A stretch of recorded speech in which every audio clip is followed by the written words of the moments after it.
అసలు అమరావతిలో జగన్మోహన్ రెడ్డి గారు రాజధాని ఎందుకు కట్టలేదో మీకు ఎవరికైనా తెలుసా? పాపం అనవసరంగా ఆయన మన అందరూ అపార్థం చేసుకున్నాం కానీ అమరావతిలో నీళ్లు వస్తున్నాయనే విషయంతో ఆయన అమరావతిలో రాజధాని కట్టడం మానేశాడు. జగన్మోహన్ రెడ్డి గారు రాజధాని కడదామని చాలా గట్టిగా ట్రై చేశాడండి పాపం. ఆయన అమరావతిలో వర్షాకాలంలో నీళ్లు వస్తున్నాయని ఆడు కట్టడం మానేశాడు. సరే వైజాగ్ కడదాం అనుకున్నాడు. వైజాగ్ కడదాం అంటే వైజాగ్ లో ఉదు తుఫాన్లు ఇలాంటి తుఫాన్లు వస్తున్నాయని తెలుసుకున్నాడు. అరే అక్కడ కూడా కట్టడానికి కుదరదని చెప్పి వైజాగ్ లో కూడా కట్టడం మానేశాడు. పోనీ కర్నూలులోనే కడదాం అనుకున్నాడు. కర్నూలులో కడదాం అంటే కర్నూలులో ఎండలు ఎక్కువ ఉన్నాయి. అక్కడేమో ఎండలకి చెమట పడుతుందట. అందుకని కర్నూలును కూడా వదిలేశాడు. విజయవాడ కూడా ఎండలు ఎక్కువ. అందుకని పాపం జగన్మోహన్ రెడ్డి గారు ఆలోచించి బాగా హైదరాబాద్ నే మన రాజధానిగా చేద్దాం, కేసీఆర్ ఎలాగా మనకు తెలిసినడే కదా అని హైదరాబాద్ ని రాజధాని చేయని ప్రయత్నించాడట. అయితే హైదరాబాద్ లో కూడా చిన్న వర్షం వస్తే మునిగిపోతుంది. అది కూడా అంటే పొలం మన వాటర్ వచ్చేస్తుంది. అప్పుడు జగన్మోహన్ రెడ్డి గారు మరొక ఆలోచన చేసి సరే చెన్నైలో పెడదాం అనుకున్నాడట. చెన్నైలో పెడదామని ఆలోచించినప్పుడు చెన్నైలో ఎంగ సునామీ వచ్చింది. అరే చెన్నైలో సునామీ వచ్చేస్తుంది, అక్కడ కూడా కుదరదని బెంగళూరు అడిగితే బెంగళూరు కూడా ఎండలు ఎక్కువ. ఇక దుబాయ్ లో పెడదామని ట్రై చేసేటట. దుబాయ్ లో కూడా బేపచ్చమైన ఎండలు ఉండటం చూసి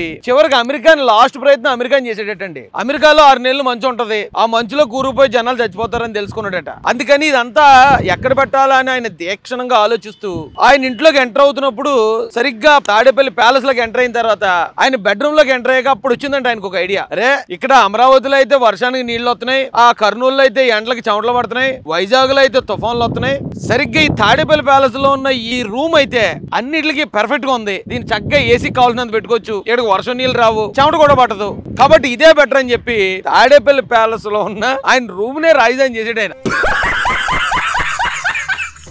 నవ్వకండి, సీరియస్ మ్యాటర్ ఇది.